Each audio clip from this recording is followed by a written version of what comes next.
for a lot of people. These wellness education centers are actually transforming the lives of over 90% of the attendees. I had two fairy god educators, I will call them. I had two people in my life that I really looked up to. A facilitator is doing something more empowering, which is saying, you have the knowledge. I'm going to bring it out from you because you guys have the experience. You guys have the knowledge. I'm not here to tell you how to live. I find it ends up being a space of storytelling, a space of collective sharing. It ends up being almost therapeutic. What are some of the things that you see within the wellness education space that, I guess what I'm trying to get to is, why would someone seek out facilitation within a wellness education space? Okay, so how much time do you have? I'm just kidding. What are they getting where they can't get at a paid college or a paid university? So when you're experiencing huge uncomfortable changes or crisis and you're looking for support, you'll notice that sometimes our family doctors aren't well equipped to answer certain questions. They'll make a referral to a psychiatrist. They'll make a referral to maybe a psychologist. And we know that psychotherapy can be a little bit hard. I can speak for this year right now, can be a little bit hard to access consistently because there's not a ton of psychotherapy. So yeah, we're lacking some supports. And I think my role as a mental health educator, I get a chance to supplement it.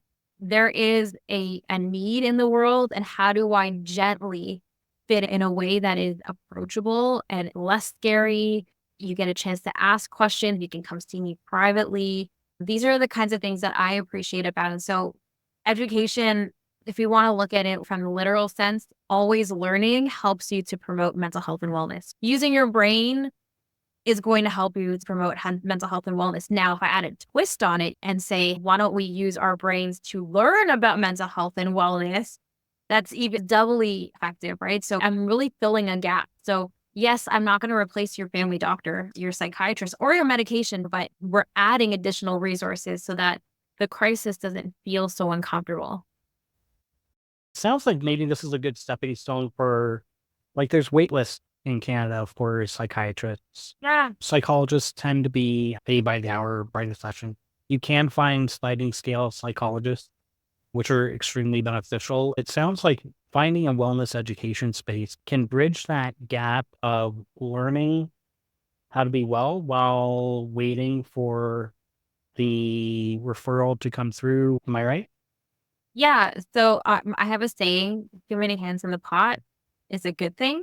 In this case, the life is the real test. And I get to facilitate a space that people can be themselves, that people can share their deepest, darkest, weirdest things that they thought were strange and realize that a lot of people are experiencing very similar things. I get to be myself in this space as well, in the mental health space, because I get a chance to share my story alongside others sharing their story, and then watch everybody's shoulders drop because we're not being in a framework. We're not performing. It's about being your authentic selves. In the mental health space, there's nothing performative about it. We are living our truth. And myself as a facilitator, I get a chance to allow those truths to be shared with each other and ideally break down the stigma associated with it.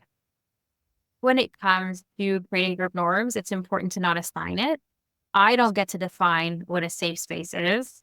You get to define that. What I have learned is most effective is creating the group norms as a group. So what is it that you want? Celebrating those norms that we want in the group, you end up realizing that we build stronger connections, and those connections create conversation. To me, it's like creating a little bit of magic in that learning space. Education, if you want to look at it from the literal sense, always learning helps you to promote mental health and wellness. Using your brain is going to help you to promote mental health and wellness. Now, if I add a twist on it and say, why don't we use our brains to learn about mental health and wellness? Our world is very caught up with productivity and how to get people back to being productive. But we do so sometimes with too quick of a change, and it's not sustainable. I'm passionate about it because I see it working, and I'm passionate about it because I can feel it working for me too. Education is going to change the game. when it comes to how we manage our mental health and wellness and how we handle our overall health and wellness, um, and our existence, even for that matter. Yeah. I was able to slowly understand that I can actually manage my depression and my anxiety instead of being afraid that it's coming. It's only with that knowledge that I'm able to say, okay, I need a 2-day break. Otherwise, I'm going to be in the passenger seat for 6 months. One key quality I appreciate in educators is perspective taking. It's like taking a step back to observe somebody as fully capable. It's not about controlling the space. Yes, you maintain it, maintain the safety and stuff like that, but you're not in ownership of it. The students are. Stay with us because we need you. You just don't know that you're needed yet. If you look into the Trine framework, that's exactly how I manage my life. And if you can look into that, look into therapists, look into correct medication, you'll find your way to be the person that you want to be.